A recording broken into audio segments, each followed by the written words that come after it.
Hi and welcome. I'm Julieanne Cost, and in the next few minutes we're going to take a look at 10 Photoshop updates that you may have missed. 1. Updates to dynamic text. When working with type in previous versions of Photoshop, we could use the contextual taskbar or the properties panel to convert the type into dynamic text to quickly try out different layouts. Now, in addition to creating dynamic text blocks, we can choose to put text on a circle, arch, or bow. The text remains editable. Clicking the insertion point in the type enables the editing of text. I'll click the text icon to display the path. Then use the Properties panel's positioning icons to position the text below, centered, or above the path. We can also reverse its direction. Clicking within the text displays the start, end, and center points of the path. Holding Command on Mac or Control on Windows, drag any of the icons to reposition the text along the path. We can also flip the path by dragging the cursor to the other side of the path. Selecting Edit, Free Transform Path enables us to transform the path. Clicking Done dynamically reflows the text on the path. We can also use the traditional Type on the Path workflow. Select the Path Selection tool and position the cursor at the start or the end of the text. Look for the little icon with the arrow and then drag and reposition or flip the path. All right, let's reposition this.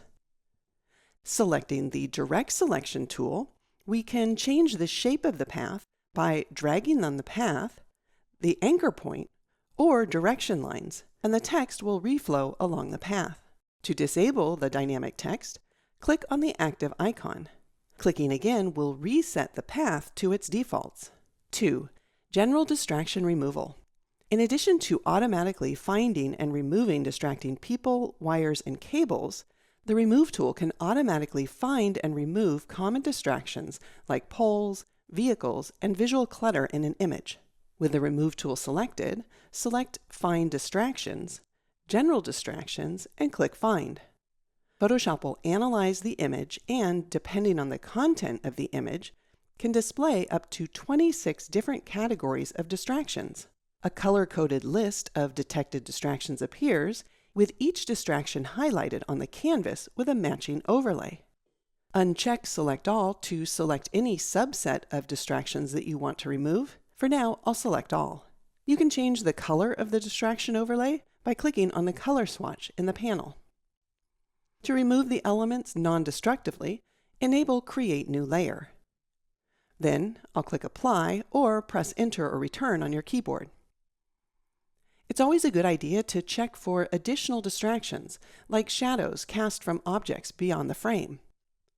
With Remove After Each Stroke disabled, I'll select the Add To brush and click once at the top of the shadow, and then hold the Shift key and click at the bottom to have Photoshop connect the paint strokes. Next, I'll paint over this area to add it, and then click Apply to remove them. Here's a quick before and after, and remember, the Remove tool doesn't use credits. 3. Rotate Object. Photoshop's new Rotate Object feature can help streamline compositing workflows by helping us to match an object's perspective and depth in a scene.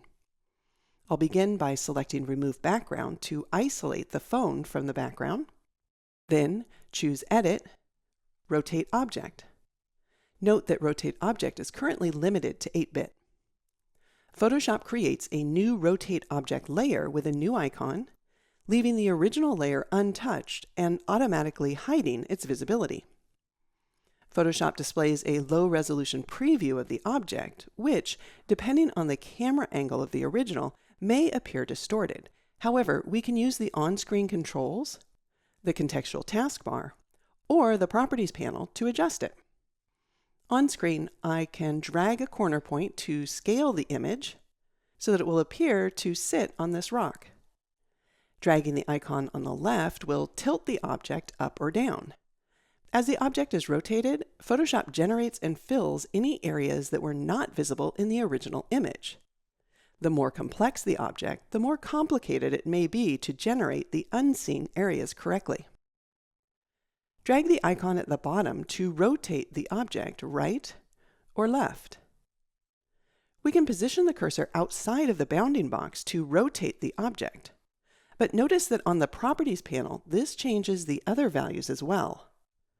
To spin the object around its center without affecting the other values, position the cursor over the icon in the Properties panel and drag using the scrubby sliders to spin the object.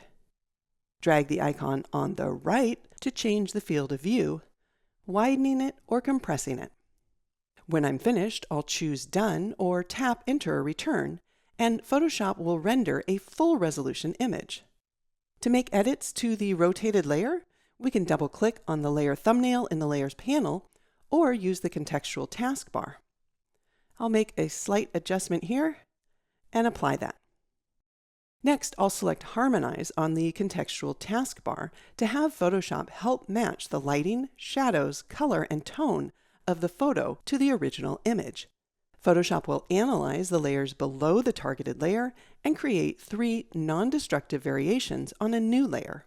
I'll preview all 3 variations in the Properties panel or the contextual taskbar, and then select the best variation.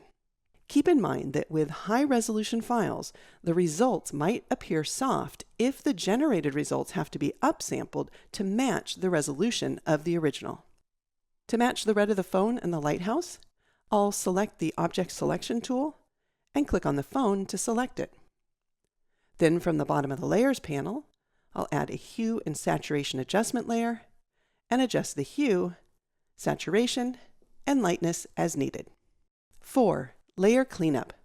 Photoshop can help us tidy our Layers panel by renaming and deleting empty layers.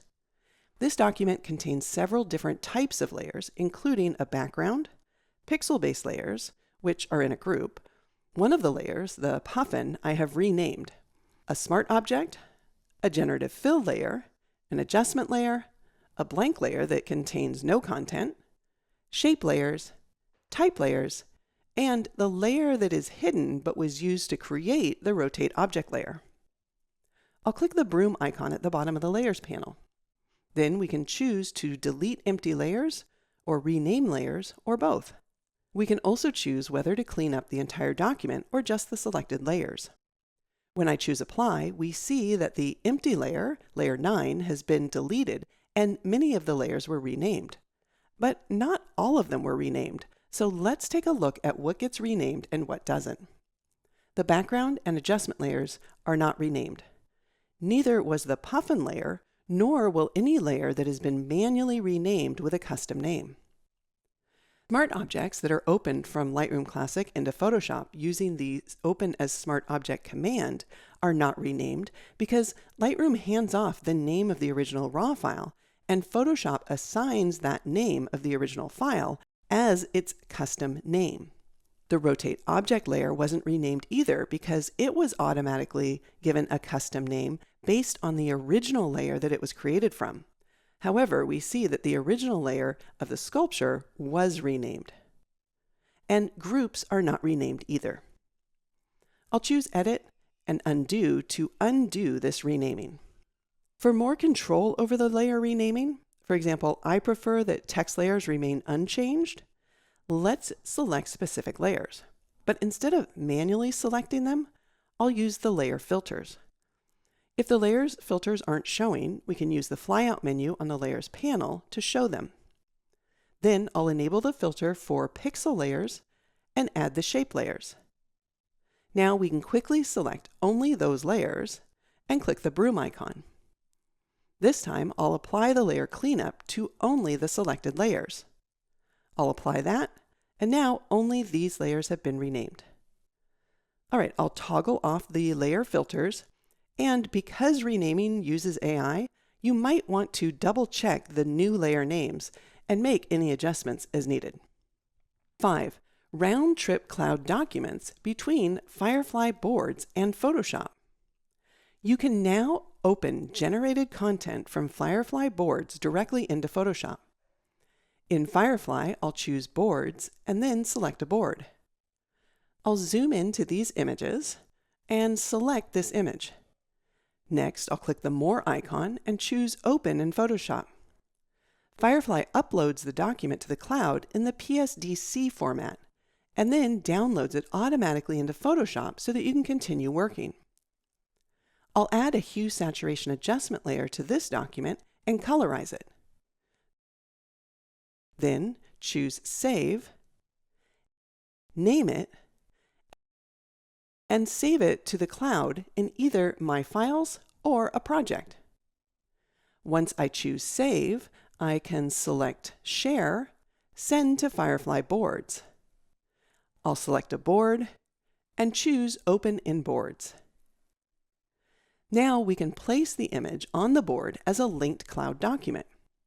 Because it's linked, if I return to Photoshop and make another change to the document, and then close the document, and because it's a cloud document, the change will be saved automatically upon closing.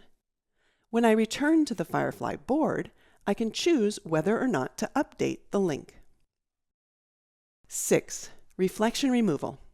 Although it's typically best practice to remove reflections like this one in the plate glass window early in your workflow using Lightroom or Camera Raw, you can now remove reflections in Photoshop on 8-bit images by selecting Edit, Reflection Removal. Enable Create Separate Reflection Layer to see both the model's prediction of the scene behind the plate glass and the scene that was reflected in the window. This can be useful if the model accidentally presents the reflection as the primary image, which can happen with complex reflections. For the highest quality results, choose Best. This option will take more time, but it will be of the highest quality. On the Layers panel, we see the reflection removal and the reflection layer, and here's the original, and with the reflection removed.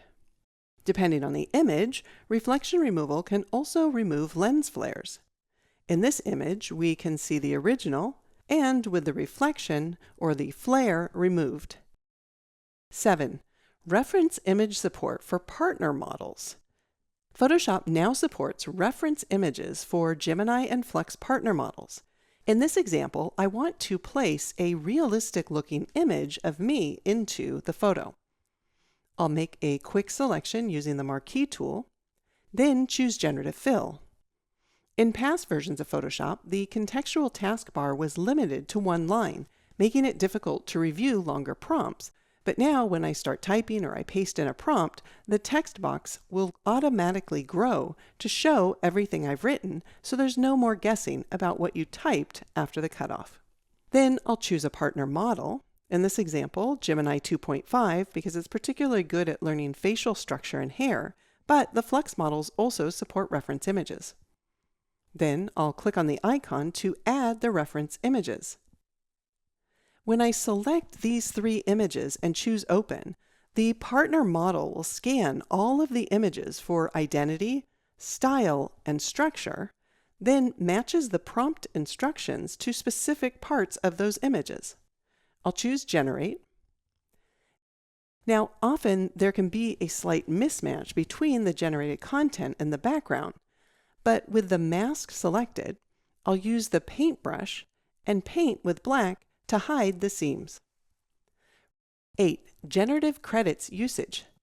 For added transparency, Photoshop displays a new Generative Credits usage icon that appears throughout the Photoshop application.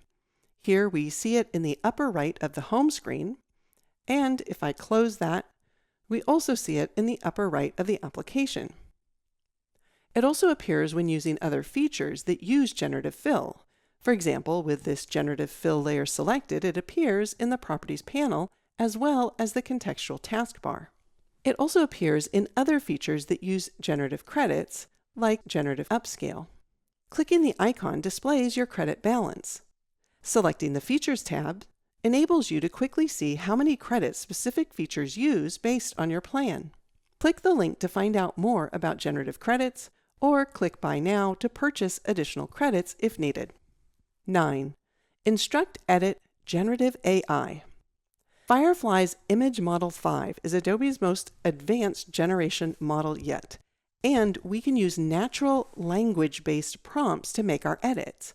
I'll choose Select All, then Generative Fill, and select the Firefly Image 5 model. and simply type what I want. In this case, remove all wires, poles, and cars. Then I'll choose Generate. Notice that Firefly not only did what I asked, but also preserved the visual quality, consistency, and style of the image by keeping the rest of the pixels the same. In the Properties panel, we see that this model generates a single variation, but we can always generate again if needed. Another difference with Image Model 5 is that it supports 2.4 megapixels in any dimension, unlike Firefly's previous generative fill models, which required a square block of pixels. Let's take a look at a few additional examples. Here I used remove the pine needles and blades of dried grass as my prompt. And here I selected only a portion of the image and then used the prompt remove the pine needles.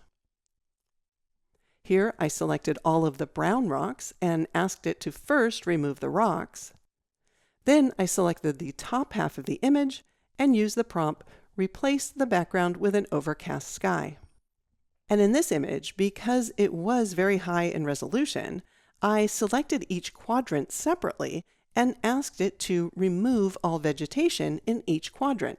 Then I did a little more retouching with the Remove tool and placed all 5 of the layers in a group, added a layer mask to the group, and revealed one of the trees.